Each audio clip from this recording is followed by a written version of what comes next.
You're live. Hey everyone, welcome to the Free Assange Vigil. My name is Steve Poikin, and I'm joined this morning by my co-host Kendra Christian. We may hear from Andrew Smith, who is traveling to southeastern Ohio to attend a Trump rally and talk to some of the people on the ground there, and hopefully we'll have some real-time interaction with him and a report from him later. We are also joined by two incredible guests whom I will introduce shortly. But first, let me run through the numbers as they stand on the 24th of October, 2020. It has been 3,611 days of illegal and arbitrary detention for Julian Assange, 565 days since the WikiLeaks founder was trafficked from the Ecuadorian embassy after being sold to the UK for a $4.2 billion IMF loan. 72 days remain until Vanessa Baratzer, the concierge of the U.S. State Department, reads her decision on the 4th of January. Reality Winner has been incarcerated in federal custody for 1,236 days. On the bright side, today marks 222 days of freedom for Chelsea Manning, who streams on Twitch from Thursday to Sunday from 7 p.m. to 11 p.m. East Coast time. And with that, how's it going, Kendra? It's going pretty well today. I'm really excited about our guests today, and props to Andrew for going on the ground to a Trump rally. I'm glad he's doing that. You know, I hope he has some successes there, and I look forward to hearing from him later. How are you? Yeah, I mean, it's one of those things that we've been talking about for well over a year. And I'll reiterate this for anyone watching right now.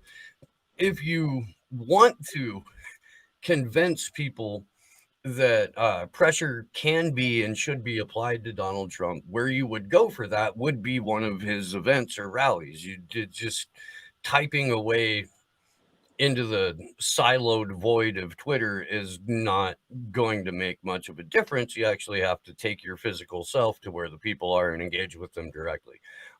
So yeah, congratulations to Andrew for making it down there. I hope he comes back in one piece.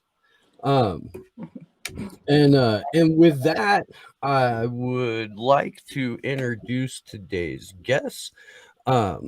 Let's see, maybe a smart me would pull up the bio. We have joining us Andy Worthington, investigative journalist, worked with Julian Assange on the Gitmo files and the Iraq and Afghan war log releases. His statement was read into the court, but I don't believe you made an actual appearance. Am I right about that, Andy? They shut you out? Yeah, they didn't want me in the courtroom, fundamentally.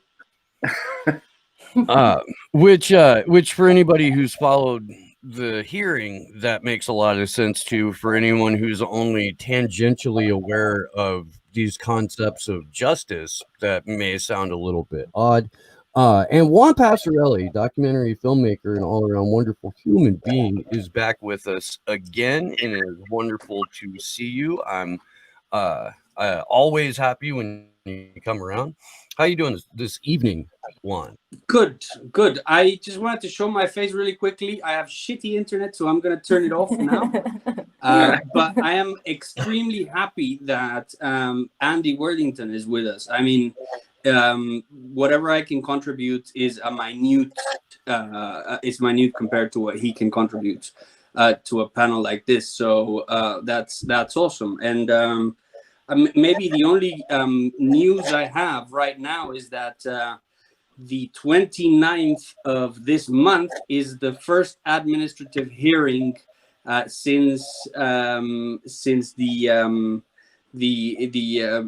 hearing took place. The defense is working crazy hours, as I understand, to try and get the final arguments in.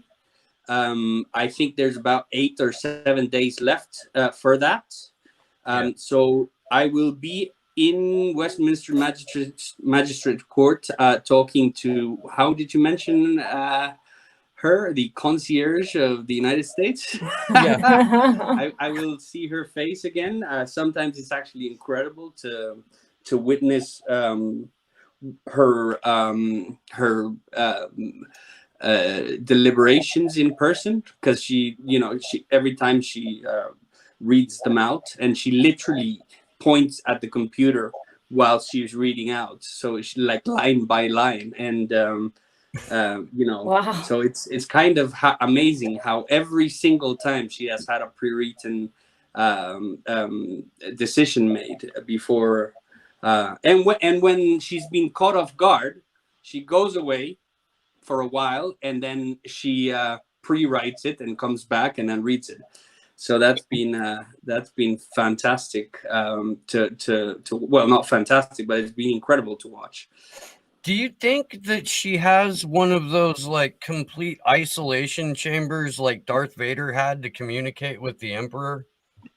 Is it like, or is this all just happening over a laptop where like the talking points get fed to her, the decision gets? Because I'm hard pressed to believe that a lower level district judge, magistrate, well, I can't remember the correct terminology. I'm still slightly unfamiliar with the UK court system, although I did take several crash courses over the last year.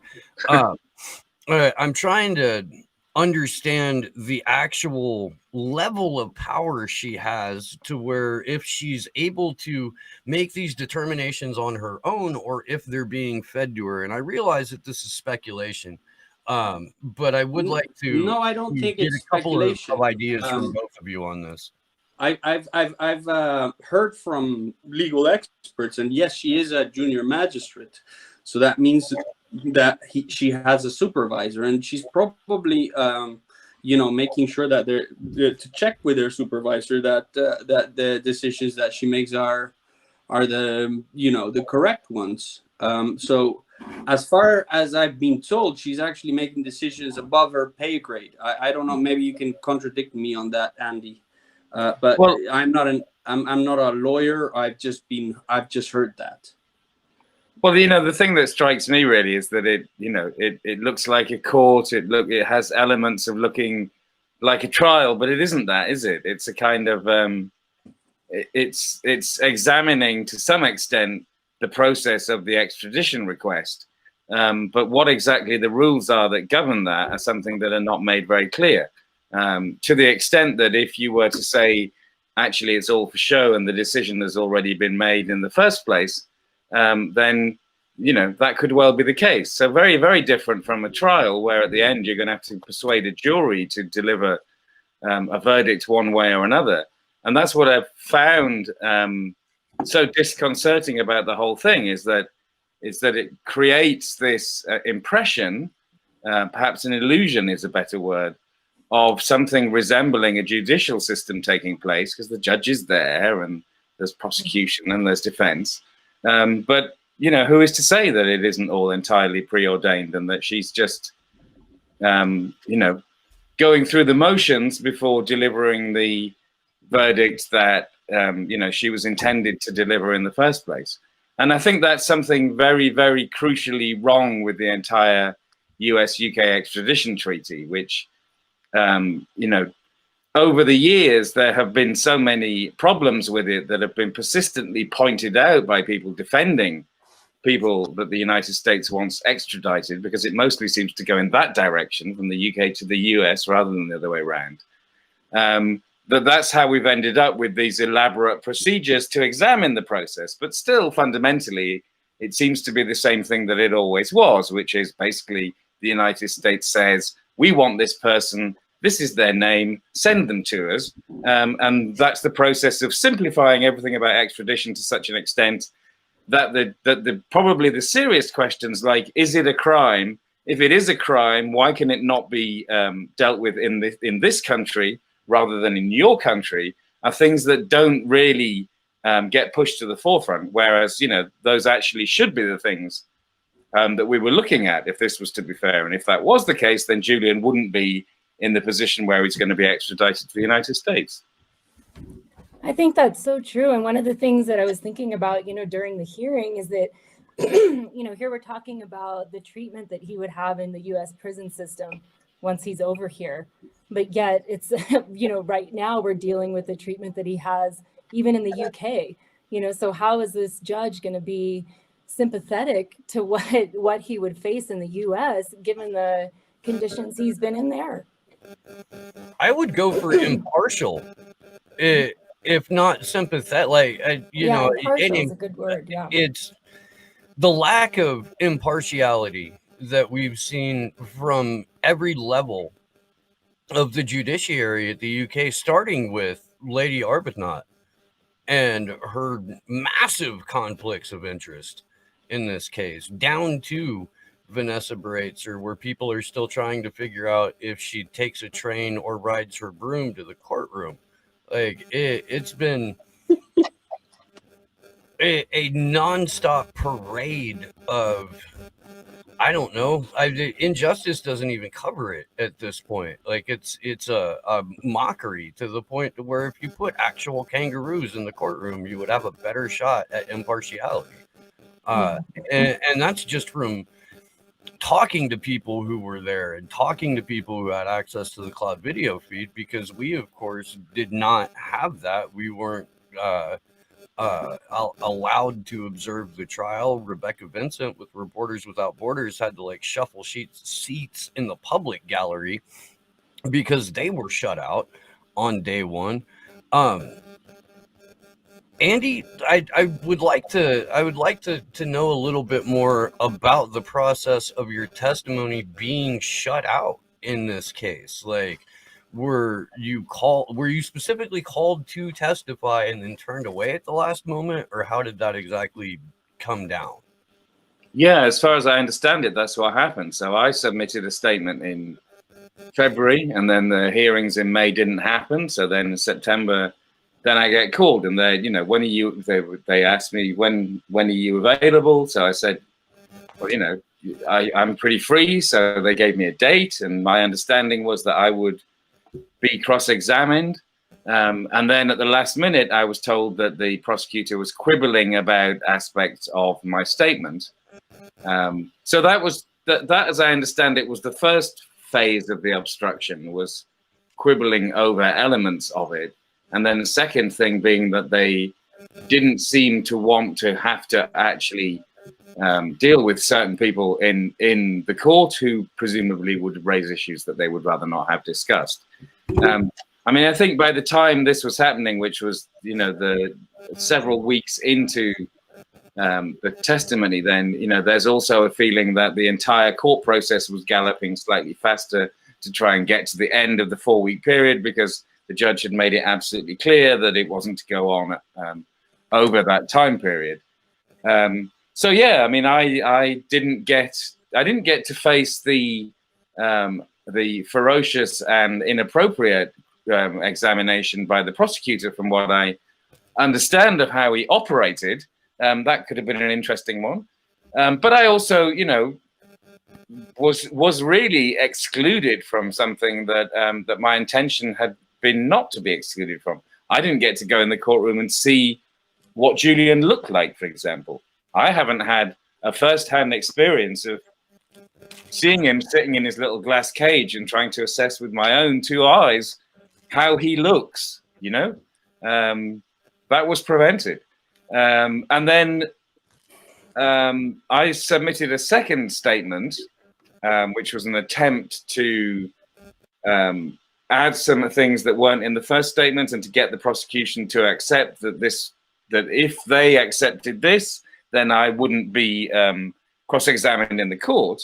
And I submitted those, and that was what was read into the court record, or a gist of it maybe was read into the court record. But there were a couple of passages that were redacted even from those statements before that process happened, presumably at the last minute, because the prosecution was saying, you know, we're not accepting these at all unless you make these last-minute cuts. So, you know, I don't really feel that an entirely fair and appropriate process was undertaken, shall we say. Yeah, I'm wondering if we could start just kind of going through your statement and what it was and what you, what you did provide, and then maybe even the other parts as well. Can I just add to this narrative, because I was able to see the court, and I think it was a day or 2 days prior to Andy being called in. There was Khalid El Masri's statement as well. He was actually going to appear, but apparently, there was technical issues every single fucking day of the court, right?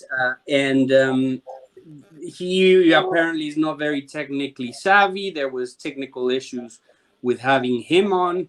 With some witnesses, they've delayed it for a day, but there was no attempt to try and fix the issues or give him time to fix the issues.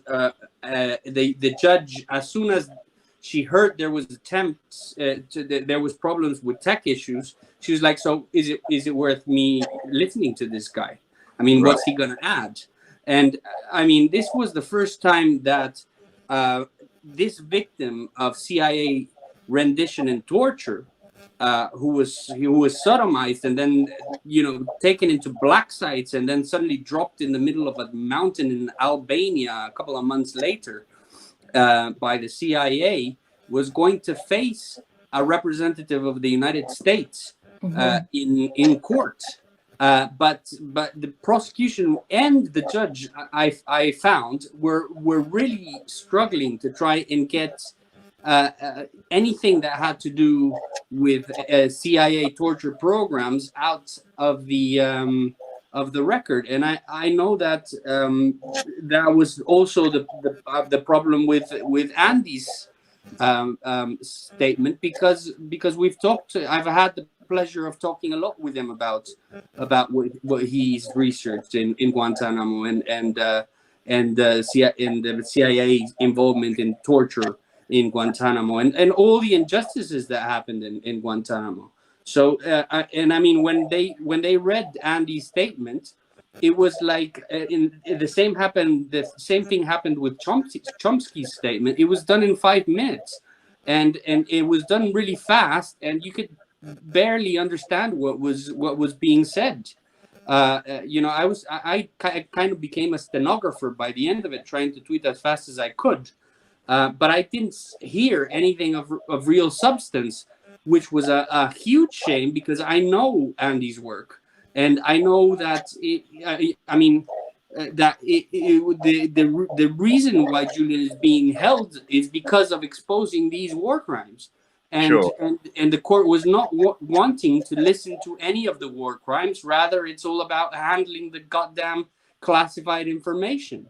Well, what's interesting though, Juan, is that I know that one of the things that came out, because it was reported by some of the people who were mainly reporting on the hearings via Twitter feed, was that people picked up on the bit where I said that the Guantanamo files revealed the anatomy of a colossal crime perpetrated by the United States on the prisoners held at Guantanamo, which, in terms of what those files revealed is essentially my key point. The files added names to information that in some previously released documents had already started to build up a picture that people were being accused of things that they hadn't done by anonymous sources who were presumed to be, and in some cases found out to be, their fellow prisoners. And what the Guantanamo files did so powerfully was to actually provide the names of the people who, for one reason or another, had told lies about their fellow prisoners. And, I think we all know the reasons why people would tell lies about their fellow prisoners. They're woken up in the middle of the night every night and taken to an interrogation room and asked specifically for information about their fellow prisoners. Some of these people were tortured in black sites. Some of them were tortured in Guantanamo. Other people were subject to other forms of abuse in Guantanamo, even if it didn't rise to the level of torture. And other people were bribed. They were given the offer of comfort items in a prison where there was 0 comfort items, in exchange for providing helpful information.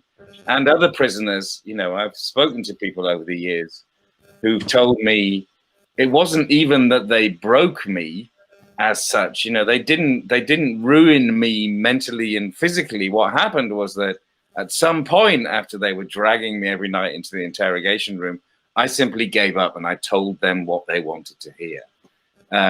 You know, I think that when you look at Guantanamo in this way, then it's very understandable why, for a variety of reasons, people would tell lies about their fellow prisoners. And this is what the files did so powerfully, is that they told us who these people were. So they told us about the serial liars who had, you know, repeatedly made claims about their fellow prisoners which simply could not be true. And one particularly notorious person in Guantanamo had essentially identified people as being in Afghanistan when they weren't even there. This was something that a reporter had actually investigated years before. The prisoners had been given military representation during these Mickey Mouse tribunals that they held in Guantanamo, the combatant status review tribunals. And the guy that he was representing, not in any legal way, the representation, by the way, just you know, an advisor for the prisoner in front of this tribunal of these three officers. He was so upset about this claim that he had been in Afghanistan doing something at such and such a time. He was so upset and angry about it that the military representative went away and looked at his file and found out that he wasn't in the country at the time. And then he went and compared the files of other prisoners who'd been accused by this guy and found out that they also weren't in the country when things were claimed about them. And, you know, we now know who this guy is because of the files that were released by WikiLeaks.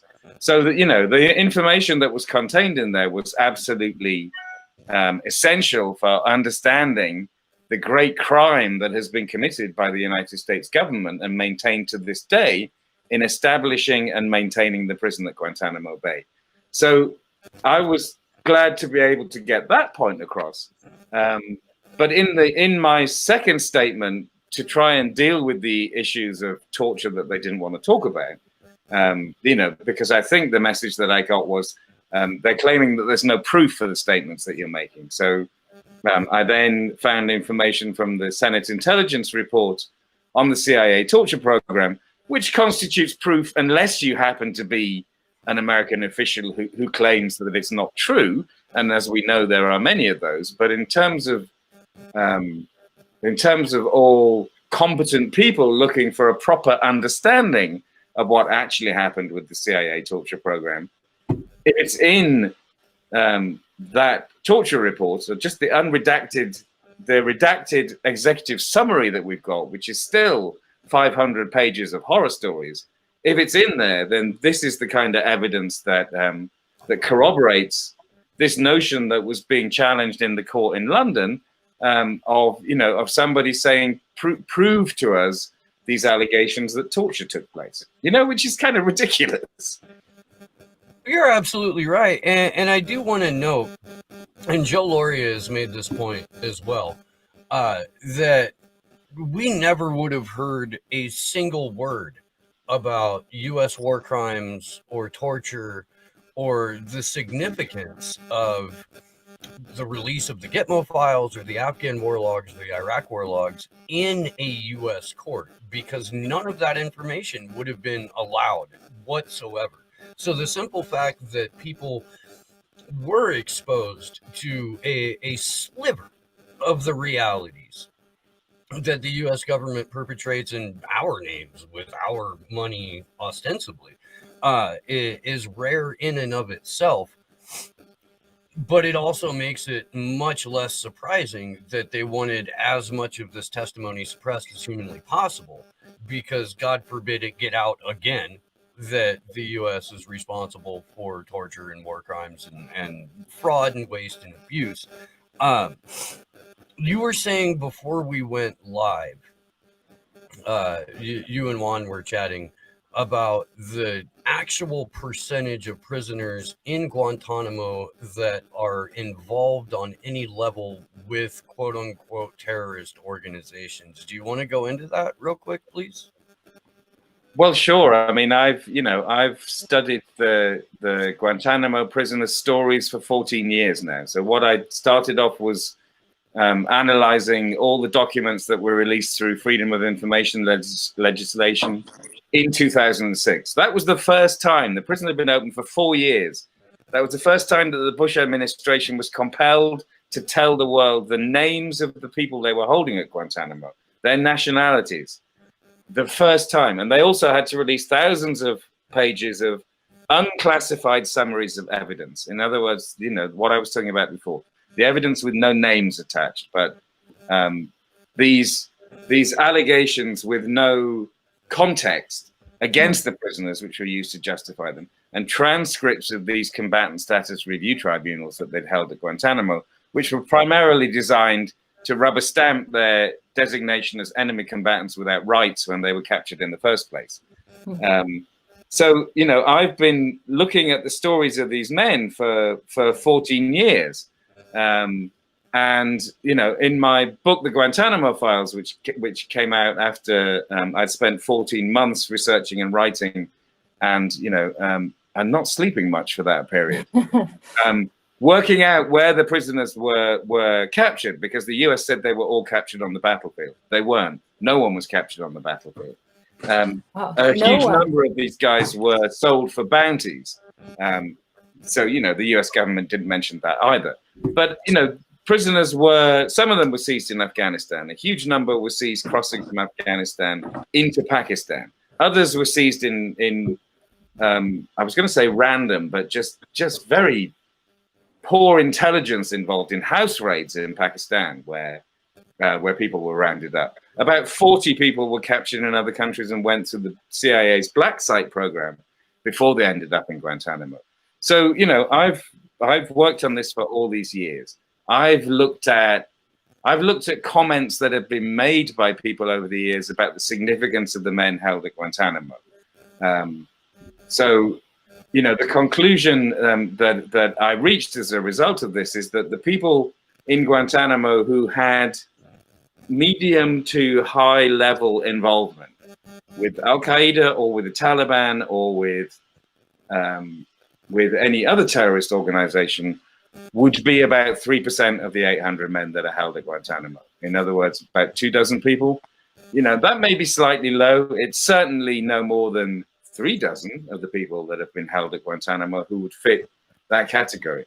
And if you remember that 14 prisoners were moved from CIA black sites to Guantanamo in September 2006, they are included in that figure. So who was at Guantanamo before that? And there are quite a lot of people on the record from within the US administration saying, you know, we didn't hold anybody of significance at Guantanamo until we brought these guys in. So the whole thing has been an absolute shame and disgrace. That's something that was sold to the American people and to the world as like this prison where these guys who are all so dangerous have to be held without any rights whatsoever. All of it was a lie. All of it was an absolute lie. And what they were covering up, or in some cases covering up, in some cases they were too stupid to realize it. Both of these things were happening. Was the fundamental truth of what an appalling failure of everything Guantanamo was in terms of producing any intelligence, and you know, and this effort of constantly having to justify what wasn't justifiable, because when you could peek behind it, you could see that they were just you know, selling people a lie. Pretty much everybody who was sent to Guantanamo, they had no idea who they were. The instructions that went down to the people who were processing them in Afghanistan, and that didn't really involve very much, apart from a lot of torture and abuse, was that they would all have to be sent to Guantanamo. An interrogator in Afghanistan wrote a book about it. He said in his book, the instructions that came from the top commanders of the United States in the early days of the invasion of Afghanistan and capturing the people who were sent to Guantanamo was that every single Arab who came into their hands had to be sent to Guantanamo. There were absolutely no exceptions. And they knew that they were sending people who were nobodies or were civilians seized by mistake They knew that they were sending them to Guantanamo, but there was nothing they could do about it. I could go on and on about it. Andy, I remember an example that I think you mentioned about a 13-year-old boy who was kidnapped by the Taliban and then renditioned by the CIA and ended up in Guantanamo. Is that correct? I don't know about that, Juan. There was definitely, in one of the house raids in Pakistan, there was a I think a Syrian teenager who was captured. There were, I think at the time of that, several Syrians who were rendered to Syria, where the United States had an arrangement with the Syrians to send them to be tortured there, rather than in the CIA's own black sites. There were children that age in Guantanamo as well, Juan. I mean, there were some Afghan boys who were, being held were forced to serve warlords in all kinds of ways, serving the warlords, who ended up being sent to Guantanamo. And we're still not entirely clear whether they were, 11 or 12 at the time that they ended up in Guantanamo. But, they are also the only children held at Guantanamo who were ever held separate from the rest of the prison population, which all of our countries have actually, some time around the time that Guantanamo was established, signed up to the optional protocol about the treatment of child prisoners in wartime, which means that we all signed up to holding children separate from adults and also rehabilitating them rather than punishing them. All of that was completely ignored at Guantanamo. And there were several dozen other children held at Guantanamo, and none of them ever got any of the treatment of these Afghan boys who were held in a separate camp for a while and then were sent back to Afghanistan. All in our name, guys. Wow. Yeah, when you start talking about children being at Guantanamo, you just go, I mean, that's just insane. Well, I don't know if you remember, but Donald Rumsfeld and General Myers, who was the head of the chief of staff at the time, when the story first broke about children being held at Guantanamo, Rumsfeld actually said, "These are not children." And then General Myers came up with some American sporting anecdote about how these guys are not in the little league. These guys are big league players. Because who at 13 is not a terrorist kingpin? But the most fundamental thing, Steve, really is that children, we are all supposed to have agreed, our countries, that under the age of 18, you are not legally responsible for the situation that you find yourself in. So in the case of Omar Khadr, the Canadian kid who was shot in the back and was 15 years old when that happened to him, then they kept him alive. He was 16 when he got to Guantanamo, and they went through this whole process of trying to prosecute him as a war criminal. For all of that story, Omar Khadr was not responsible for his actions. His dad took him to Afghanistan. He was a child. You are not responsible for the stuff that your dad makes you do when you're a child. But that's not apparently the case with Omar Khadr. And that was one of the lowest points in Obama's presidency when it came to Guantanamo, because the prosecution of Omar Khadr took place under Obama's watch. The process started under George W. Bush, but if you or I were to meet Barack Obama in an unguarded moment at any time, we could look him in the eye and say, "Man, you actually were the president. You presided over the prosecution of a child for war crimes at Guantanamo." That's outrageous. That's when you drone strike a 16-year-old American child. Well, exactly, yeah. Who his dad is. Yeah. Prosecuting another teenager, by comparison, is a lesser evil.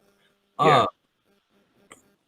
If it weren't for the Afghan war logs, the Iraq war logs, and the release of the Guantanamo files, the U.S. may not have ever had to confront the fact that we had been torturing dozens, if not hundreds, of people in illegal black sites, and the impossibly legal prison that Guantanamo is.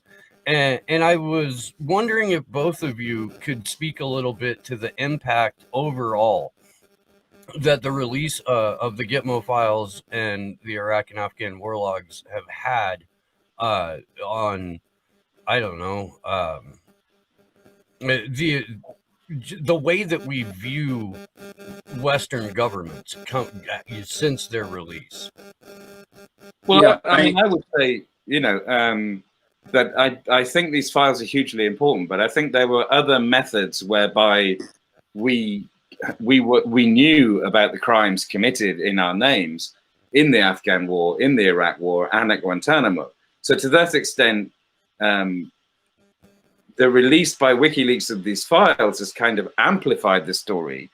But it almost sounds like if you attribute everything to them, you're kind of putting the spotlight on Julian Assange and WikiLeaks to an extent that, hey, it isn't as though there weren't other sources from which we could get parts of this story. There are many places that we've had the story, which is another one of the reasons why it's so troubling that WikiLeaks has been singled out. But I can only really speak about the significance of the Guantanamo files. And I have to say that, unfortunately, the Guantanamo files had no lasting significance. Now, partly that's because people aren't interested. Partly that's because coverage by mainstream media is on the kind of, this is today's story, what's coming up tomorrow basis. But it's also because what I think is very significant about the release of the Guantanamo files, which was on the 24th, 25th of April, 2011, is that 1 week later, the United States government decided that it had to take out Osama bin Laden. 1 week, that's all it took. And what's interesting there, apart from obviously the Wild West style execution of a man who presumably was the one who had the answers to a lot of questions that might have been helpful to have him alive. What was significant then was that the right-wing cheerleaders for torture and for the whole of the war on terror then started to justify the assassination of bin Laden on the basis that, the torture program was essential because that had led to him. That wasn't true. And that the existence of the whole apparatus of the war on terror, including the existence of Guantanamo, was important because all of this together had been what had led to locating and taking out Osama bin Laden. Now, as far as we know, the people who came up with information that was used as part of this process of tracing him were prisoners who were held in black sites, but none of the information was extracted through the use of torture. It came about when these prisoners were not being tortured. Exactly the opposite of what we were told. But to this day, I think that I find it strange that this coincidence that it was just 1 week that the focus was on the Guantanamo files.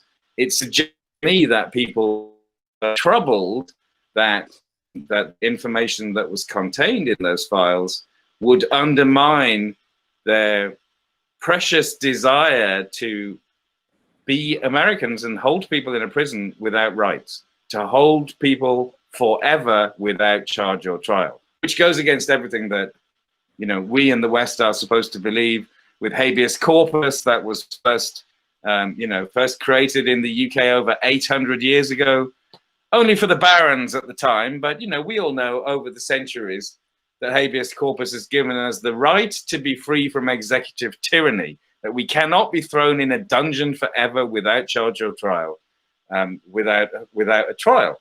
And yet that is Guantanamo. So is it too much to suggest that there were dark forces who wanted to make sure that Guantanamo remained open? Yeah, incredible that Obama bin Laden. Obama actually, his first presidential decree was to close Guantanamo, right? Yeah. And when the files come around, then 1 week later they create this operation. I've asked this question to a couple of journalists, mostly on the mainstream, and it's about the precedent of that has already been set by the United States. Do you have any fear yourself, Andy, about your work with WikiLeaks? And would you work on classified documentation if it was given to you now that you know what's happened to Julian? You're not employed by the mainstream, so I really just would like I'd like to know what your answer is, because the mainstream seems to think that they're not going to be touched by this, and the answer has been, of course we would publish. Maybe we would publish in a coalition like WikiLeaks did for the first time in history, but we would publish, and I think that's that's a big lie. I think that there would be a legal department, craziness behind trying to see what, at the very least censor quite a lot of the material. Right. So I put the question to you. Well, yeah, I mean, I have wondered over the years whether how vulnerable potentially it made me. And I think actually, because I worked with WikiLeaks as a media partner on the release of these files, and given my entire history in a case that I can make about the need to expose the truth about Guantanamo, that the level of my involvement, if you like, is kind of above board. But it certainly that isn't the case if the United States get their way, if they extradite Julian Assange, if they were to successfully prosecute him, and then have this unbelievably chilling effect on press freedoms. But your question about classified information is interesting, Juan, because I think that the already disturbing effect of what's happened to Julian as a result of the Trump administration, exactly what the Obama administration decided not to do, which was to go after him because of the effect that it would have on press freedom and on freedom of speech, is that I think pretty much everybody who works in this field must be worried now that if they got a ping on their email and somebody had sent them, some hot document exposing something that a government wouldn't want to know, that's dangerous. I don't know. I mean, I hope that it isn't stopping people from exposing things that are heard. I suppose that the best thing that people need to think about now, if they're in these fields, is getting the best lawyers that you can. But it's fair, I think, isn't it, Juan, to say that it must have already had a disturbing effect on journalists, that that they're aware of a line that has been crossed, which is it's a difficult line because it's not clearly marked. But what distinguishes us from a dictatorship is that our governments over the decades have accepted that if evidence of wrongdoing is presented to some kind of publisher, and they claim that that's in the public interest, they can make that information available. They can embarrass governments. Governments are, generally only going to be embarrassed. It's extremely hard to get anybody in the government done for war crimes. But the act of embarrassment is something that can change things. And this is the kind of perilous times that we're in now, which is where those quaint notions are kind of, being thrown away, with our countries just saying, actually, we'd rather go the dictatorship route. Actually, I want to explore this a little bit. Go ahead, Juan. Though I've got a couple of follow-ups. Yeah, I was just wondering. I mean, maybe in the UK it hasn't so far, and they feel like they're a little bit like. But what happens to a journalist in? I mean, there's not many Seymour Hersh left in this world, right? But classified information does get passed around every day, And has it affected people in the U.S.? Have they thought about it twice? Has there any information not made it to the public because of the risks, and because the lawyer department said that they can't run the risk of that? I mean, we've seen that all the way back to the Pentagon Papers, and I mean, their lawyers were always involved, and always lawyers, what they do is they tell you not to do this stuff because you're gonna get into trouble. Yeah. But this is I mean, the act of publishing is the act of is an act of courage, right? It's an act of exposing someone's wrongdoings and crimes, and has it already had an impact? I don't know, but I think the president has already been set. Is not going to be set if Julian is extradited. It's been set already by charging a journalist under the Espionage Act. Well, to some extent, Juan, but in other ways, I think the mainstream media thinks that it's different from WikiLeaks. It thinks that it's different from independent journalists. It feels like it has this, this weight and gravitas behind it and all of that. But the question is whether, I think WikiLeaks presented them with something that they that was quite alarming to them in a way, because it was the opportunity that they couldn't miss to expose things in a way that I think many of them would have been much more cautious if it had arrived in some kind of other way. Because I think we're living in generally more cautious times as far as the mainstream media is involved, that we lack people who are pushing to expose wrongdoing. If you take an overview of the quality or lack of it of our mainstream media at any given time, and it's not really very probing, is it?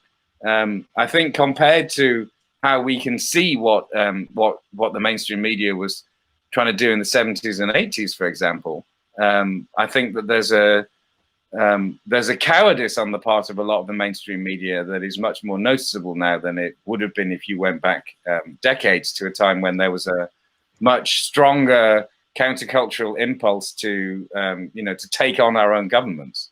To that point, Andy, I want to offer up a theory that the passage of the Telecommunications Act in 1996, which officially shrank the size of ownership of media from almost 60 companies here in the US to 6, and had a significant amount to do with that. It's not so much that people lost courage, it's that the corporate structure that was imposed after the passage of this act and the removal of the Fairness Doctrine and a number of other steps that came after, including the Patriot Act, and especially the Patriot Act, right, have just been, rather than journalists losing courage, the structures that developed after the complete corporatization of media has made it so that culturally within these organizations,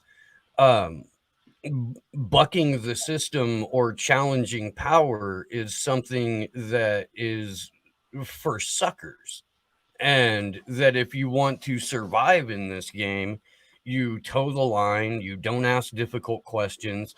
If somebody gives you sensitive information, your job isn't to report that in full. Your job is to make sure that legal has crossed all the T's and dotted all the I's. And sure, when you do report it, it's the ownership of your outlet's version of events rather than the version of events as they may have originally been. And similar aspects have happened in the UK, I think, with the ownership of certain media. But there is a kind of question at some level about what people think journalism is about. If through a variety of reasons, some of which involve ownership, like you're talking about, but some of which are kind of cultural, that has made so many people averse to investigating. Yeah.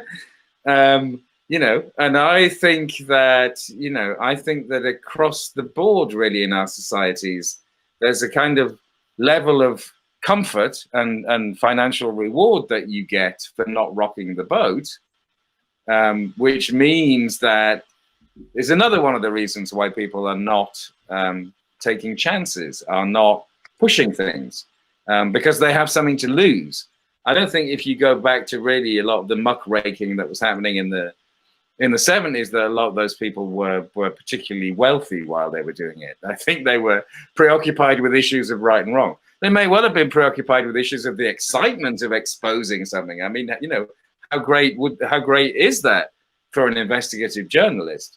But you know, I think I see it in so many ways in society, the co-opting of people with a certain level of wealth and comfort, for which you don't rock the boat. So that and the kind of malignancy of corporate ownership of the media absolutely makes it very difficult.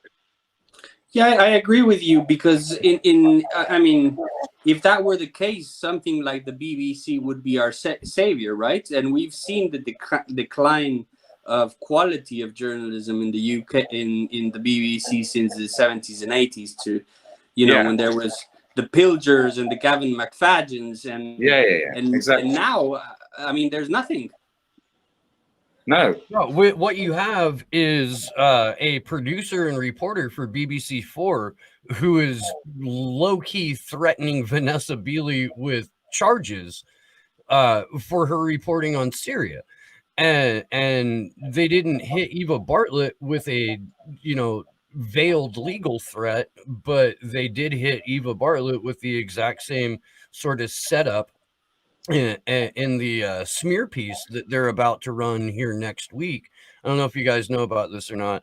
BBC 4 Radio is producing a series on the White Helmets and on James Le Mesurier that's basically like a puff piece, and in it, anyone who is given an alternative to the official narrative about the White Helmets and about their founder is set up to be smeared. And this also includes former Ambassador Peter Ford and a number of other people who have spoken out about the US and UK's involvement in Syria. And this, to me, is a direct result of corporate media's near uniformity and silence on what has happened to both Julian Assange and to Craig Murray. Yeah. Yeah, it's incredible. I was telling my uncle the other day, I trust a report about Russia from RT more than I would trust a report about the UK from the BBC.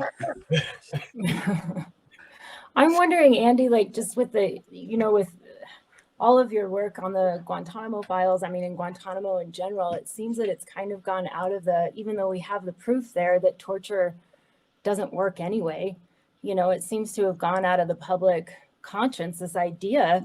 And I'm just wondering, you know, I had just seen that you had an article out about unsafe repatriations to Yemen for former Guantanamo prisoners. I was wondering if you could talk about, you know, just things that are still going on even right now that you're still working to bring light to. Well, yeah, I mean, you know, the fundamental thing is that the United States set up a prison at Guantanamo 18 years ago, where it said that it could hold people indefinitely without rights, without charge, without trial. And, you know, all of those things are wrong. According to our understanding of how the law is supposed to work, like I mentioned earlier, what separates us from dictatorships is that you can't do that.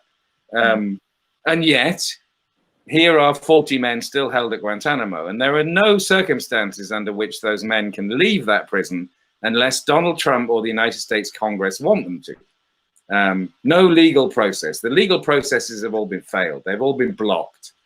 So it's as wrong now as it was then. And the problem, you know, as you note, is that it's disappeared off what little consciousness it inhabited. You know, the thing with Guantanamo, it's never been a very significant story inside the United States. It was really a bit like, you know, like Daddy George W. Bush and Daddy Donald Rumsfeld said to the American people, don't worry, we're doing some nasty stuff over here, but it's not even on the mainland. It's in another place. We're keeping you safe. We're dealing with the bad guys. Go to sleep. And, you know, and that's been the situation. And yet 40 men are still held at Guantanamo. Only a handful of those, 9 of them, have faced or are facing trials. The trial system also doesn't work. It's the military commissions is a terrible, broken system. And if they are to be successful trials, they need to be in federal court. But at least those men have been charged with a crime. The 31 other men held at Guantanamo haven't. 5 of them were unanimously approved for release by high-level government review processes under Barack Obama. They didn't get out before he left office, and Trump has no interest in doing anything for them, and nothing can compel him to. And the 26 other men are, well, they're regarded as too dangerous to release, fundamentally. A system was set up and President Obama reviewed all the prisoners he inherited from George W. Bush. He set up a review process, and they said you should release 2/3 of the guys you're holding. He did. You should charge this bunch of people, and there's this other bunch of people that we think are too dangerous, but you can't charge them. A terrible, nebulous area where the law can't really penetrate.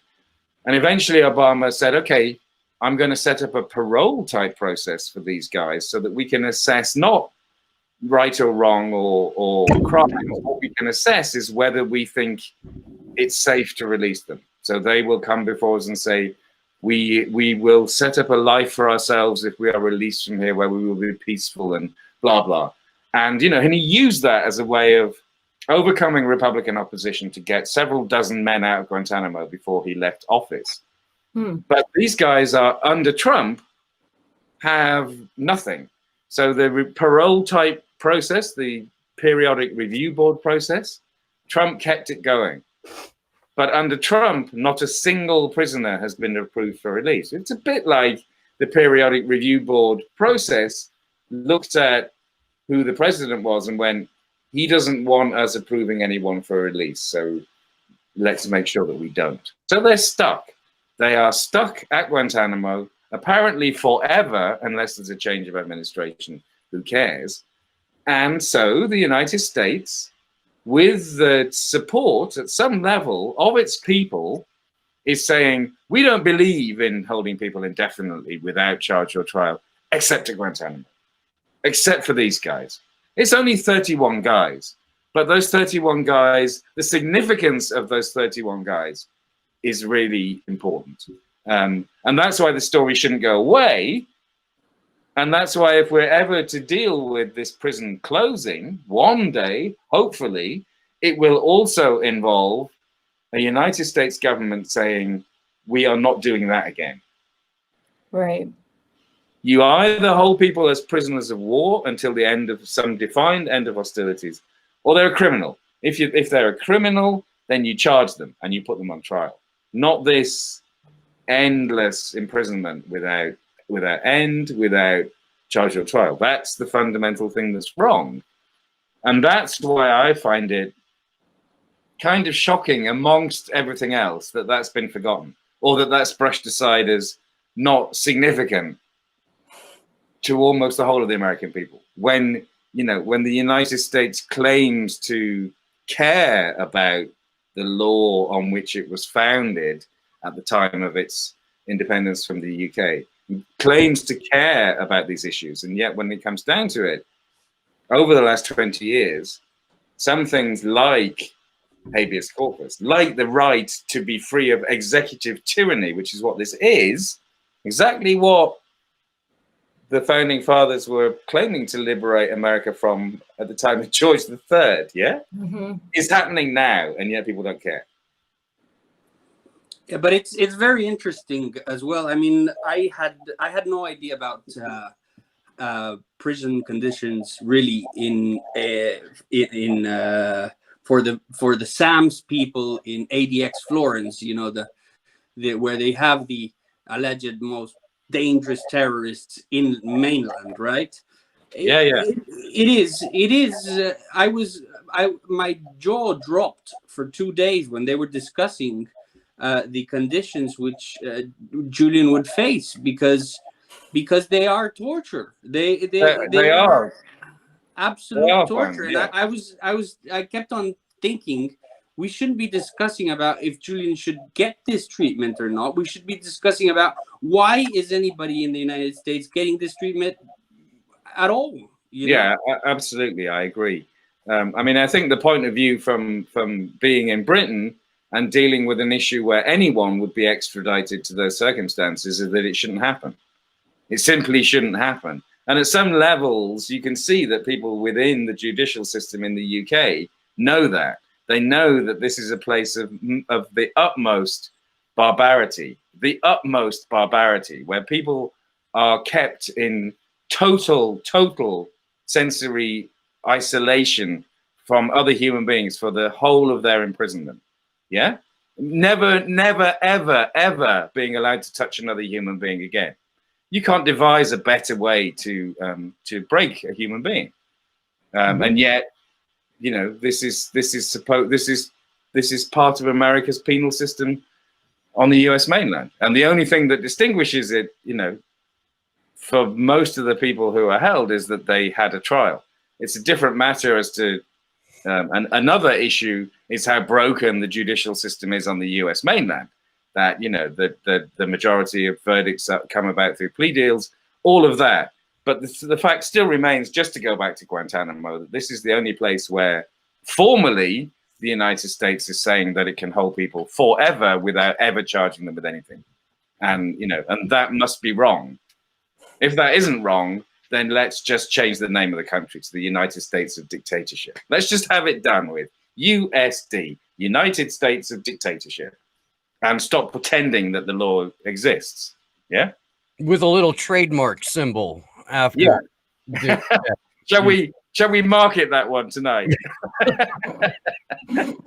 we spent a couple of entire vigils here going through special administrative measures and what they are and what they do, and it was some of the darker material that we've covered.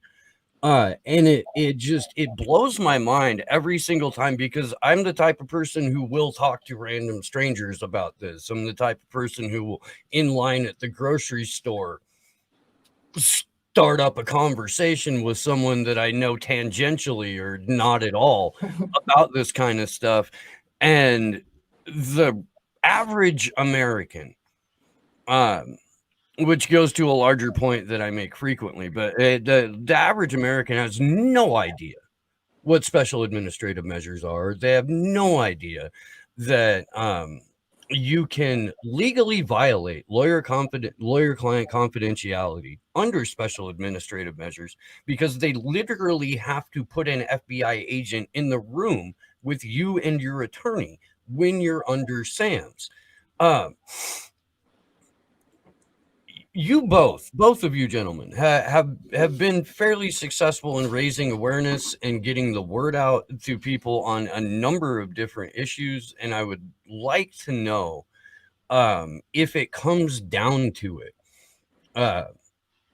what would be an effective way to protest or to get information out about special administrative measures, so that just a broader, like, you know, public education type thing. We have any suggestions on that whatsoever? Well, I don't know. I mean, there are organizations, you know, because it's not just special administrative measures. It's the massive use of prolonged solitary confinement in US prisons, which is also, you know, it's a kind of colossal war crime being practiced on their own people by the United States government. I you know, and the Solitary Watch, which you know, have been doing great work over years, and there are people who care, but I don't know how it becomes a big political issue. You know, the sad thing is that, like so many of the really big issues, it's not discussed by either of the main political parties. You know, the same as, like, hey guys, maybe our war budget is the most bloated thing that ever existed, in the history of the universe. It's never discussed. You know, why are we imprisoning so many people per capita through the roof, beyond anything that you could imagine? You know, in the UK, the prison population is around 100,000. Yeah, the population of the US is 5 times the UK. So that means, and we're top of the league in Europe, slightly, if we're imprisoning people per capita. That means that your prison population should be 500,000. What is your prison population? 3 million more? Yeah, it's around. Last time I looked at it, it was like 3.2 million people. You are imprisoning 6 times as many people as is the case in Britain. We're number one. You're number one. You know, this whole, I was thinking about this yesterday, actually, this whole notion of justice. We get taught in school that we have justice and we have a legal system, and that legal system works. But when you look at the cogs that just run these legal systems, you run into some very archaic, you know, just systems that really need to be rethought, right? I mean, you were talking at the beginning about how this extradition proceeding just is completely just absolutely weird. I mean, everything about the legal systems, I think, is just something that you just think justice, lawyers, they handle that, you know, it's all good. But really, if you just go into the details of it, it's all quite fucked up. Yeah. It is. Yeah, I'm it wondering. is. I mean, I think that, you know, the thing that I do find most disturbing, which is where SAMs and solitary confinement, Supermax, all of these things in the States is so horrible, is that it is such terrible torture and such an effort to keep people alive while destroying them, that, you know, it's like, oh, this is a new twist on an old way of doing things. Because the one thing that we can say living now is that we don't just slaughter as many people as we used to do for having allegedly committed crimes. If we're going to go back and roll back the centuries, you know, if I live in London, you know, if I took a time machine back to London several centuries ago, the biggest thing in town would be the public executions. You know, people loved it. We've moved on from that. You know, we're living particularly in times where, and I think Juan, you know, the law probably hasn't caught up with the notions of, say, human rights that developed after the Second World War, when a bunch of people were so appalled by the carnage that had taken place in the Second World War that they tried to codify ways of behavior so that we could try and make sure that something like that didn't happen again. Tried to codify ways to make human beings be better than the worst they could be. You know, and I think a lot of us who work in these issues are still driven by those notions of making human beings better. And yet, clearly, we can see that we're up against horribly, horribly dark forces that are still there, that are actually, you know, if you stop them doing one thing, they mutate in another way. So if you stop them executing people in large numbers, then they put them in a prison system where they torture them, you know? And the race aspect of prisons in the United States, it's like you take away slavery eventually, and you end up with the equivalent population now incarcerated in prisons. Almost as though the ancestors of the slavers said, you wouldn't let us be slavers anymore. So now we're going to make sure that we put all these guys in prison instead. That literally is what actually happened. That seems to be the entire basis for our 13th Amendment. Right. Is so that we could change the metrics on slavery, but keep the free labor and keep the racially motivated punishment. Right. And that it is. And to your other point, about people, you know, the transition from the public execution to a behind closed doors in private ongoing torture, so that it's not right in front of the faces of the public anymore. Like, we're to the point now to where the Trump administration multiple times through multiple mouthpieces has threatened the International Criminal Court, saying, if you dare bring charges against us, we're going to take you out and take out your family and sanction you and this and that and the other.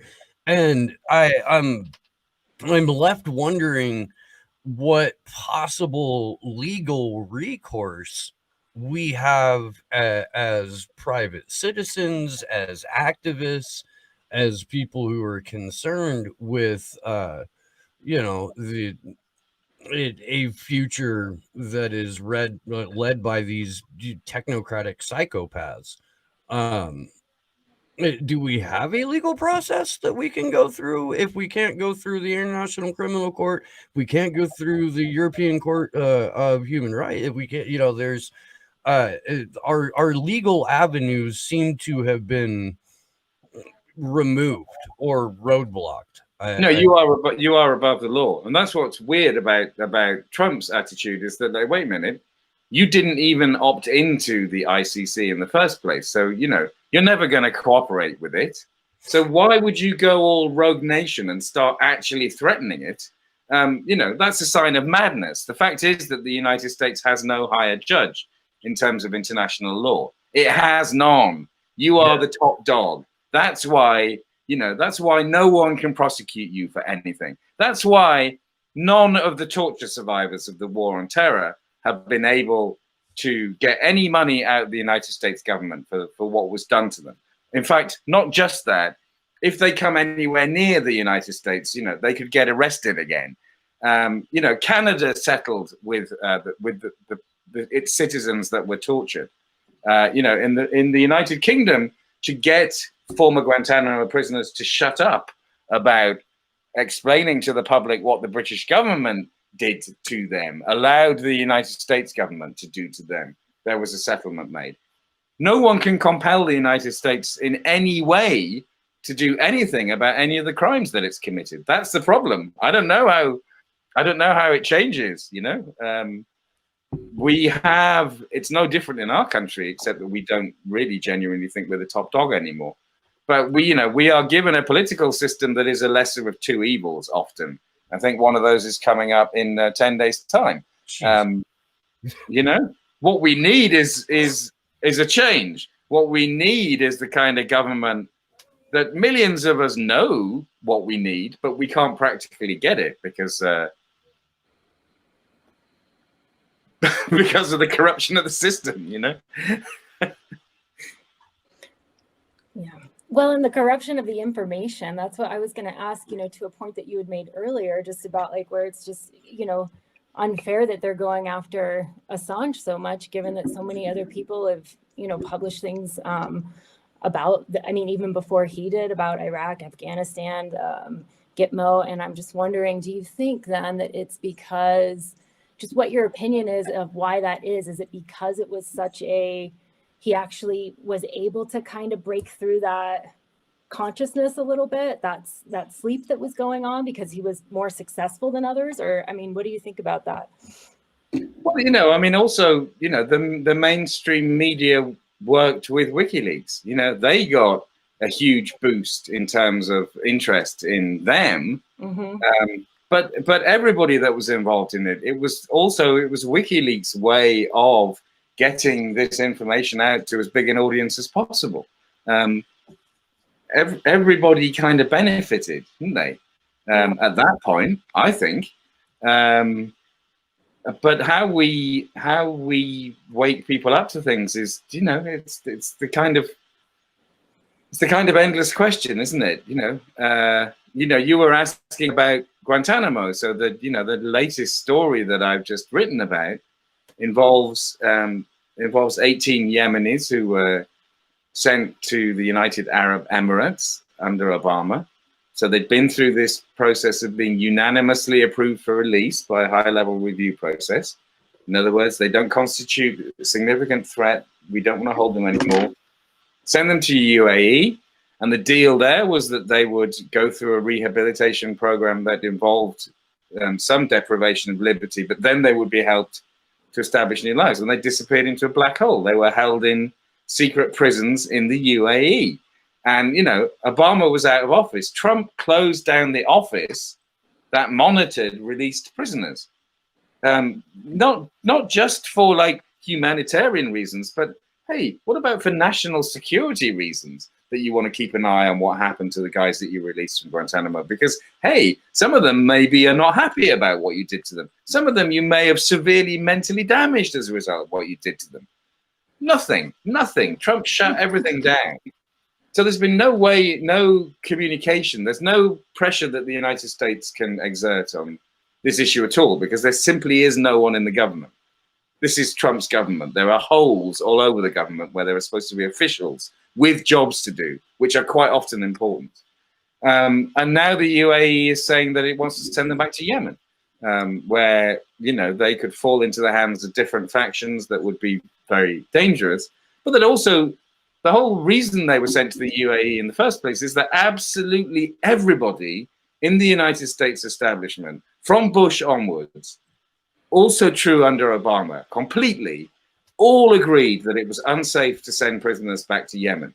Now, they feared that they would be recruited into some Al-Qaeda offshoot in Yemen, and those issues still stand.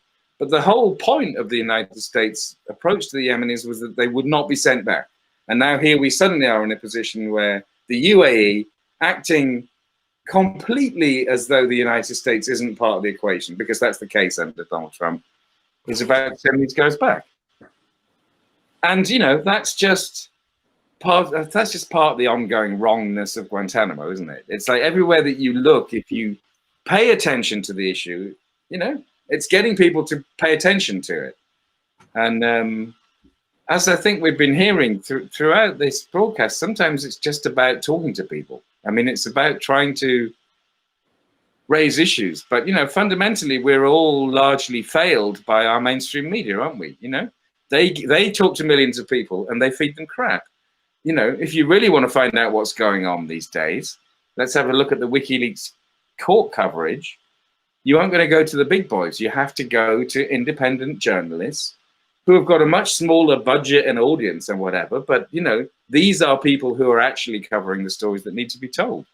And how we break that, I don't know. But, you know, that was one of the things that WikiLeaks was trying to do, yeah? Was like, hey, you know, Chelsea Manning gave us this stuff that could change the world. And in some ways it did. For some people it did.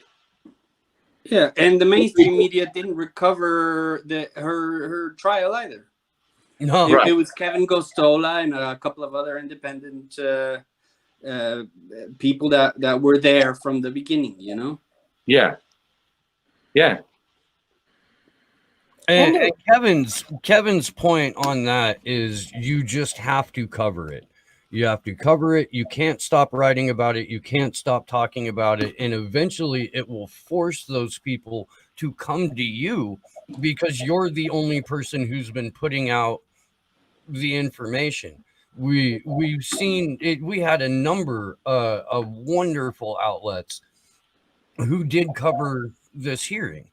But we're so heavily siloed by social media that when we talk about it, we're basically talking to each other about it.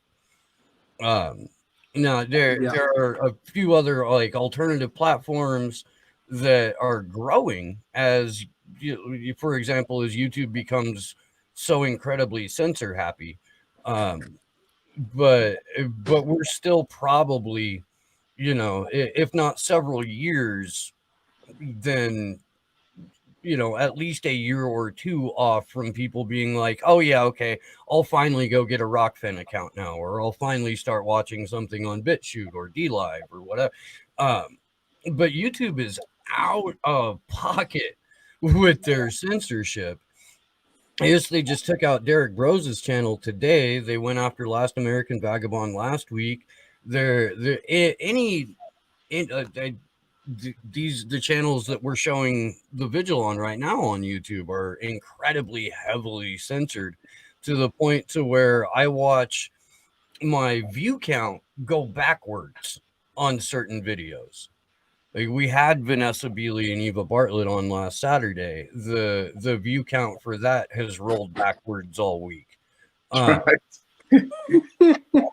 Yeah, and all you can do is laugh about it. Like you get it. Like I have a hard time getting upset about it anymore. It's more like, okay, well, you're over your target on this one. You're obviously doing something that, you know. No, I mean, what I actually think is, we need our own social media, and that, there have been problems with all of the existing social media from the beginning. But are they getting better or are they getting worse? They're getting worse. So that's why it becomes more apparent. And, we have ways of getting the information out to each other in all kinds of ways. You can email people and stay in contact with, you can spread the word through all kinds of ways, but it does feel more and more to me. I mean, it's, the hoops that I have to jump through constantly to get the word out to people. It's like, and then you adjust to it, and then that becomes the new reality. And it's like, hang on a minute. It used to be a lot easier. So yeah, we should have control of something. And if there's any philanthropic figure out there with some money to spare, then I would suggest that the one thing that they could do is set up a non-profit based left media. Yeah. I mean, but it's not only YouTube, is it? It's Twitter. Twitter has been. I mean, during the trial, Craig Murray's blog, which usually receives hundreds of thousands of views a day, dropped down to like 3,000 a day or something like that. And most of his traffic comes from Facebook and Twitter, and they were literally shadow banning them, and they've been censoring all the way up to the president of the United States. Some of the tweets. And so in that case, you actually need something. If Craig Murray suffers that much of a hit, then he needs to, then we need to find another way to be getting the word out, don't we? I mean, it's, I don't know. When I first started in this, really, 13 years ago, when I started publishing on my website regularly, before social media were around, then, one of the things that I really loved was the thing called Gawker that came out of, I think, St. Paul's in Minneapolis, which was some really, really clued up people would put together just a short list of all the most important links to the day's stories. It was great. And it would take you where you needed to go because people are around. It's like people get their social media accounts shut down. You're not hearing as much about people getting their actual website shut down. Well, they've so successfully moved everyone away from looking at individual websites or going to a website with an RSS feed. Thank you, Aaron Schwartz, for the RSS feed, by the way. I would like to, acknowledge that. It was right. Aaron Schwartz Day was just a week or so ago, I believe. Well, I think it's the 8th of November. Okay. Mm-hmm. Yeah, we need to do. But they have moved us. They've moved us into social media, and then they've moved us so that whatever you're linking to doesn't even necessarily get seen or read, or what it is just the status, and because we've all become people with very short attention spans, and Yeah, it's like incredible. It creates the problem that it fixes, with the social media technology. Yeah.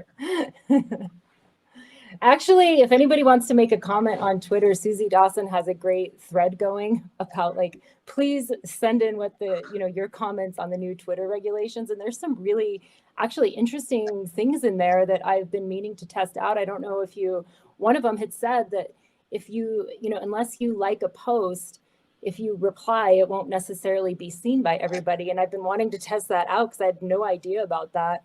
But it's just, and then even this idea about sharing hacked information as if there's somebody, on the spot at Twitter that's capable of making that decision, it could be, could go my entire account for Denver Free Assange. It's just, I don't think it is though, is it? It's bots. I mean, that's the problem, is that it's programs that have been set up, which is the whole reason that we can't do anything about anything.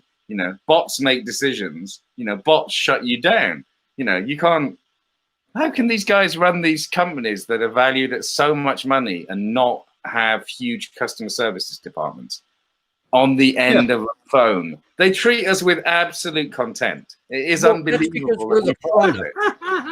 We're the you're product. talking to We're not the somebody that customer. still has a landline, Andy. Huh? You know, you're somebody that still has a landline and doesn't use a mobile phone. I am, So- Juan, yeah.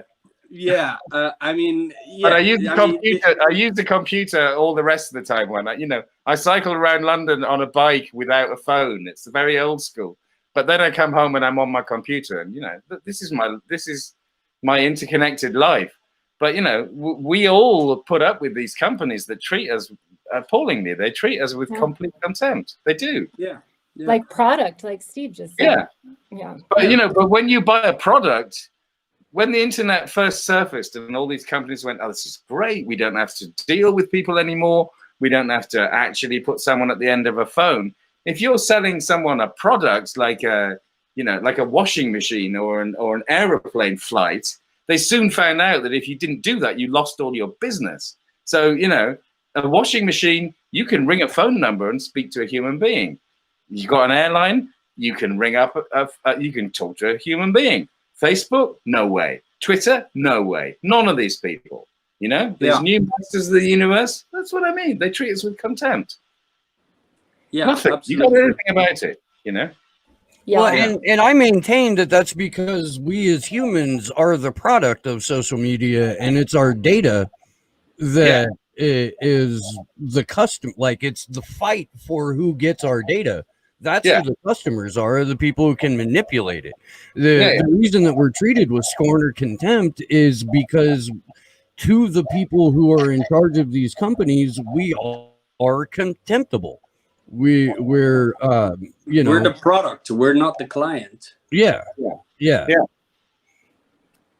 Well, and I think, a video that I like of Julian Assange is the last one that he had, one of the last ones he had done before his internet was cut at the embassy.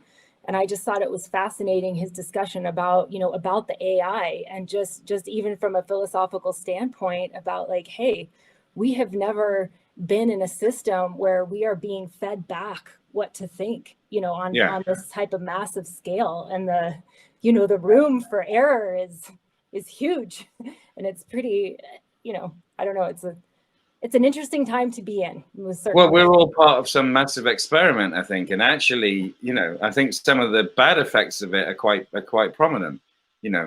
I think the notion of being banned by bots or running into those kind of problems, creates a kind of nervousness when really what we should be able to do is go, what a shit system. I'm going to go and find a way of operating through something that isn't as, that doesn't feel as paranoia inducing at a low level. And, it's like, where's our freedom? Honestly, they would have been much better off saying like, look, give us $5 a month and we're not going to interfere with you, but it was about something else, wasn't it? Initially with social media, I thought they were just trying to sell me crap that I didn't want. And it's like, haha, I know that trick and I'm immune to it. I'm not clicking on an advert. It's more than in recent years that we've become aware of quite what a data harvesting machine it is. Mm-hmm. And most worryingly now, I think, over the last 4 years with Trump and with Brexit, that it is used by some of the very darkest forces in our countries to manipulate the minds of people who are capable of being influenced. That's the terrible situation that we're in now. Well, and I think too, 10 years ago, when WikiLeaks started publishing, Twitter fought injunctions when they were trying to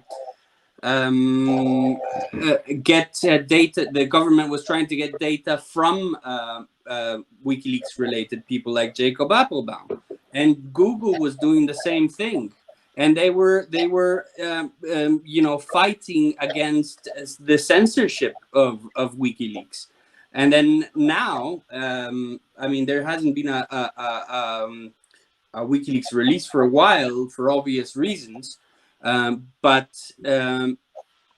in theory, with their new policy of hacked information, the WikiLeaks account would disappear the moment that it links to anything that is hacked. And I'm just waiting for that moment to happen, because that's going to be very interesting. Where people going to go to actually get the WikiLeaks information from? Instagram, I'm sure there's gonna be a new form, but I mean, this is evolving, and I don't see that this type of policing of speech is a survivable business model. This contempt towards towards the users is something that is just gonna drive people away into something else. Well, and here's the other thing. We've got Twitter and Facebook behaving like publishers, but they're subjected to none of the regulations or positives or negatives of being a publisher. They're viewed as, a private social media enterprise. And we've got to figure out a way to either make them admit, yes, we're publishers, which they basically have. They're just not willing to face any of the consequences of being a publisher. Or we've got to en masse abandon them. And by the way, deleting your Facebook is way harder than it should be. And they even leave it up for like a month or 2 months after you delete it, just in case you change your mind. Right.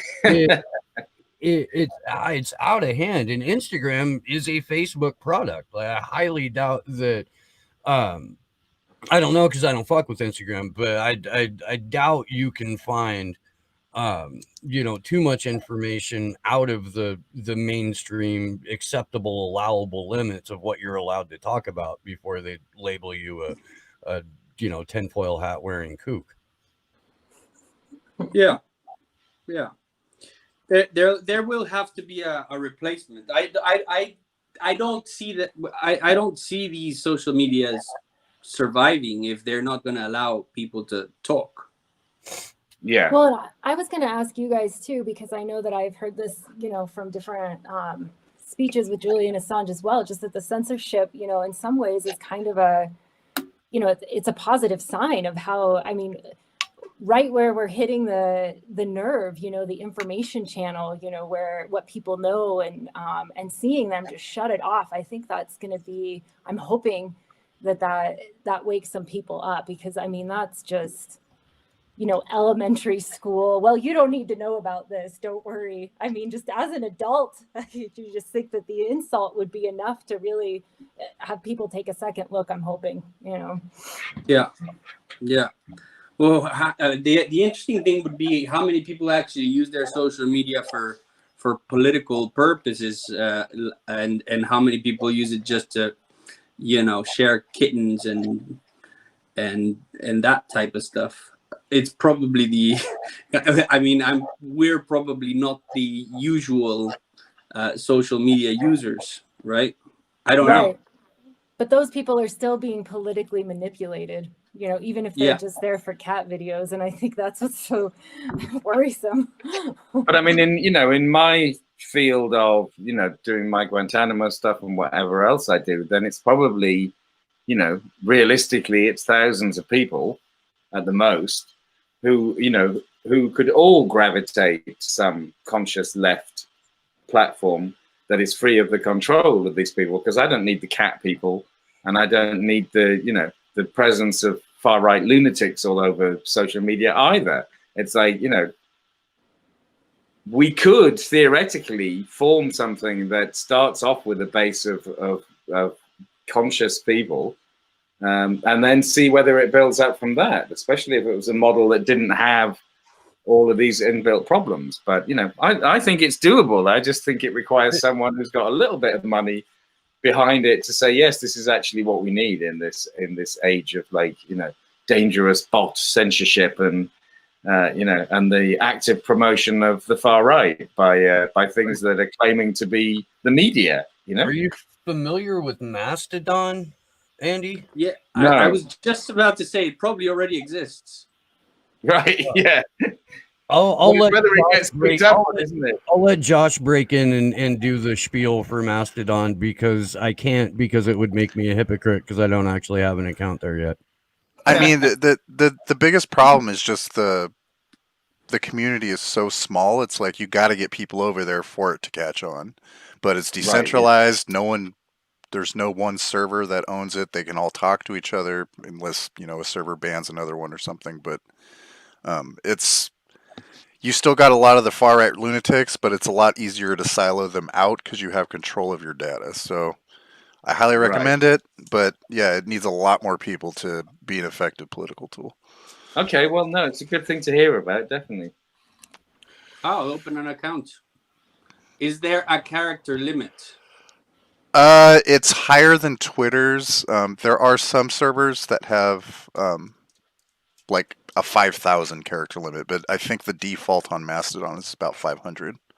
So it's, you know, it's Right.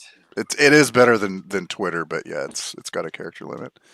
Yeah, it obsesses me how much I have to spend trying to figure out what to tweet because I speak too much. Me too. There's well, it uses a protocol to talk to each other, and that doesn't have a character limit. So you can find like even like microblogs that you host yourself that will post to it, and those don't have that character limit. So there are options there, and you can still talk to other people. I can, if you hit Steve up, I can shoot you a couple links and stuff. Sure, that sounds great. Cool. Let's Mastodon. Yep. Sounds better than Twitter. Yeah, Yeah. probably the biggest server is ran by the guy who wrote it, and that's mastodon.social. But if you go to joinmastodon.org, there's a bunch of different servers you can join. Some are, you know, more tailored for certain groups and stuff. So do the servers talk to each other? Or? Yes. Okay. Yeah. So it doesn't matter which server you're on; it will work. Yeah, long as that server doesn't block another one, because a lot of servers will block out the Nazi servers and shit, which is, you know, definitely needed, which is nice. But yeah, you just add it's more like an email address when you add somebody, so it doesn't really matter what server they're on. Free market social media. I like it. I've been trying fair to get people over there for about 2 years now. It's kind of an uphill battle, but I like it. I've had a lot better conversations over there, and there's no ads or, you know, anything like that, so it's nice.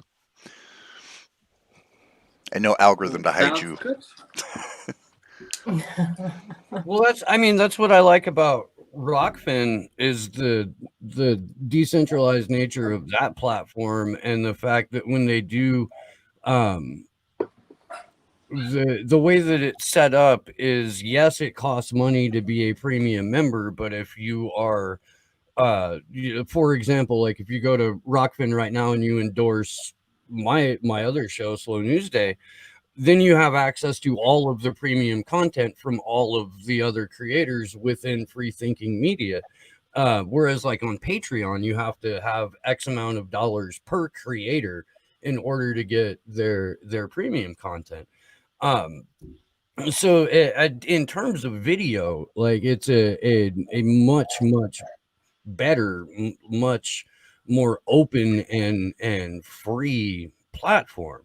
But they've got some bugs they need to work out. It's kind of hard to live stream from there.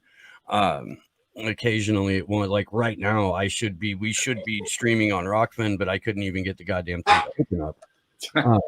So, you know, it's still young. It's only about a year or so old. It's got definitely got some growing to do, but they listen to the content creators. They listen to us. And when we come with them with a problem, they're like, "Oh, okay, well, we'll figure out a way to make this a little bit more, you know, user friendly for you," as opposed to YouTube, who's like, "You can die in a bucket. I don't care." Yeah, shout out to PeerTube too. I know that Juan's used that. PeerTube. I used it because well, I shouldn't say, but most of the documentary that I just published is pirated, and I had to actually pirate some of my own material from other documentaries back to me because I didn't have access to my material. And I used songs that I like, and I thought YouTube was going to block it, which it didn't. Also, interestingly, I mean, the amount of times I've seen the Collateral Murder video just be blocked because for a few weeks and you have to appeal, and then they say, okay, you have to be signed in and be over 18 to be able to watch that. That hasn't happened on my documentary on YouTube, but I put it up on PeerTube because I thought, okay, this is uncensorable, so I can get it across to as many people as I can. And I'm thinking, when I do a documentary series on WikiLeaks, which I intend to in the future when the fight is over, I think if ever it ends, right? I think it should be a free thing. It shouldn't be a Netflix thing. It should be a PeerTube or a YouTube thing or something that you can just put anywhere, because this is the kind of philosophy of WikiLeaks, right? It's about putting out the information there so that everybody can inform themselves, and I think that's the right thing to do. Yeah, and you can put there. You can host free content on Rockfin. It's the Action for Assange channel, for example, on Rockfin only posts free content.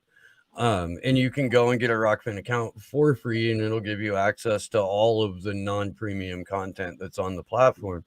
The people who created it wanted a way so that content creators could get paid that was different from the model that YouTube had or Patreon had or whatnot. Like they actually did set it up with us in mind. Now I'm not doing this for money. I'm not. I have a job, and it pays decent enough to where I merely struggle every month in California as opposed to drown. That's pretty good, Steve. God, I can't wait to leave. Oh my God. And I'd say this just about every time I'm on camera now, but like 20 years ago when I got here, it was the only place I ever wanted to live for the rest of my life. And I've spent about the last 8 years going, I can't wait to get out of here. And it's just, world's 5th largest economy, California. In the world, 5th largest economy in the world. And yet we've got some of the most extreme poverty in the West. We've got a ridiculously horrendous educational system.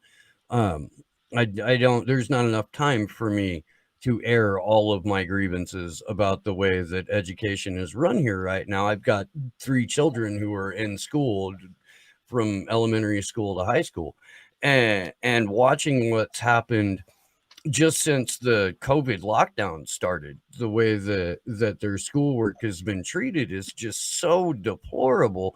And then we get a letter from the school board saying, like, well, parents, it's on you this year. What the fuck are you doing? So I'm supposed to quit my job and become homeless because you don't have an effective way to teach my kid? I don't follow how that works. And I'm about ready to take my 14-year-old to work with me every day just so he can learn a trade, because he's not learning a goddamn thing in his school where, it's just, it's so frustrating. I am way off topic now.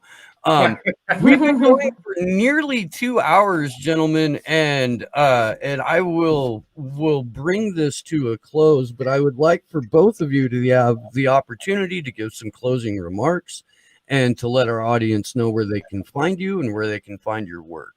So I don't care who goes first or anything like that.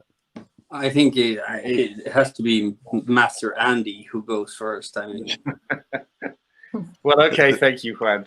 Yeah, it's been great this evening, guys.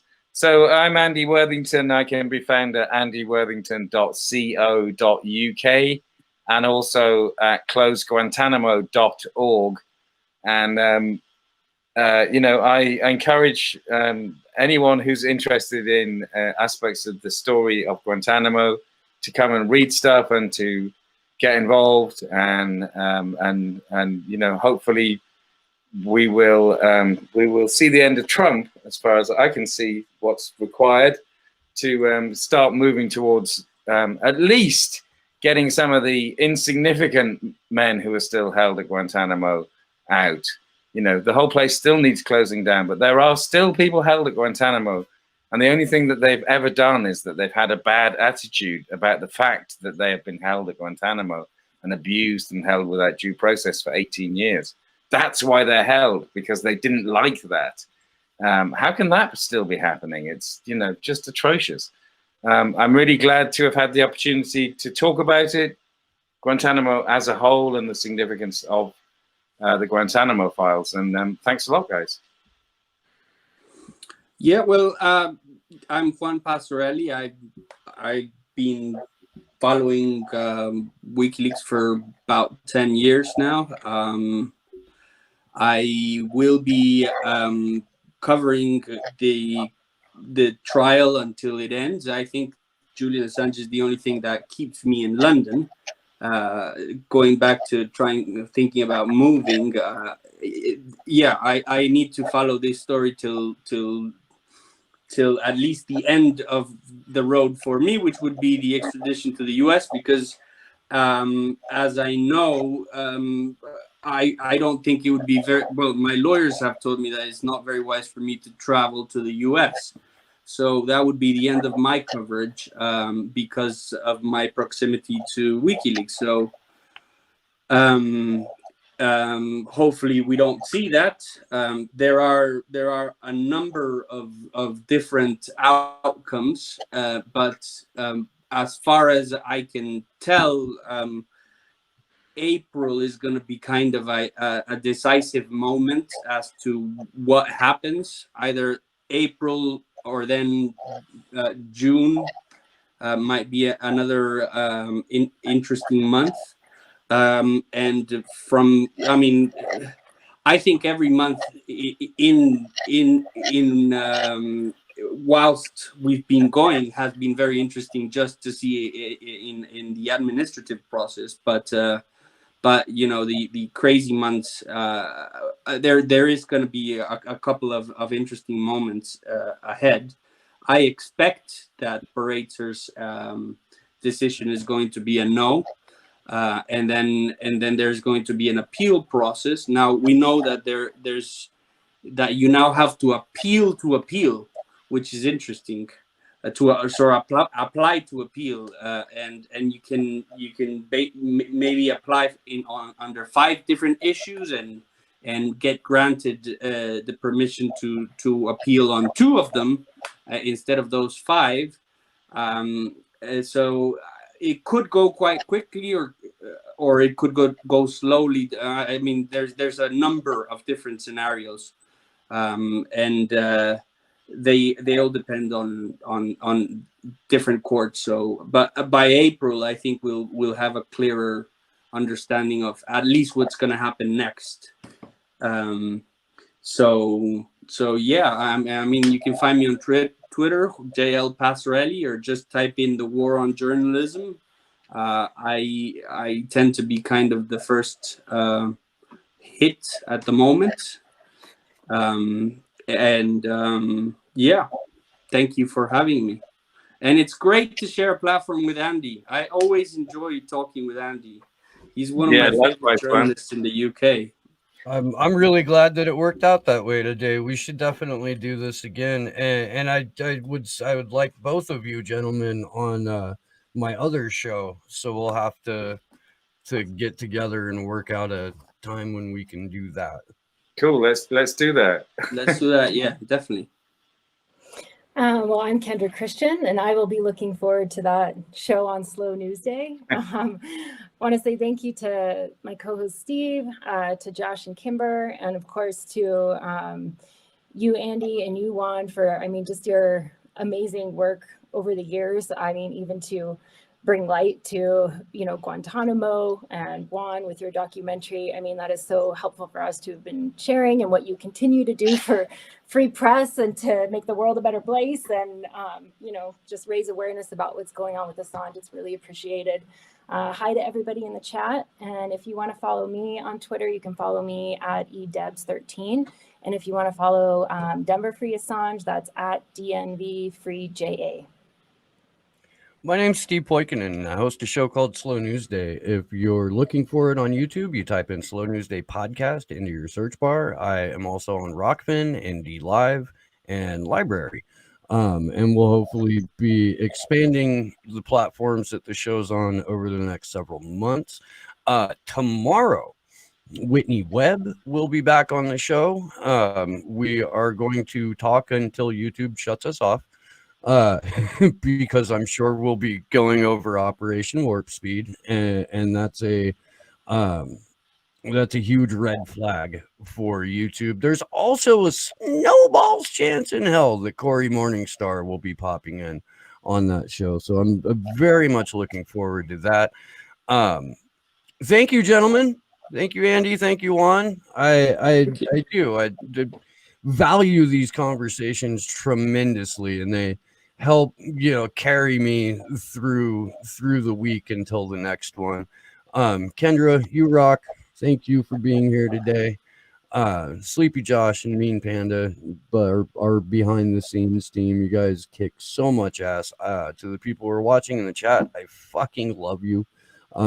You make this. You like, otherwise we'd just be banging our heads on our desks. So thank you for being here. Thank you for turning up, and we will see you. Hopefully I will see a bunch of you tomorrow, but we'll be back Tuesday at 9 p.m. Eastern, 6 p.m. Pacific. And until then, good luck to us all.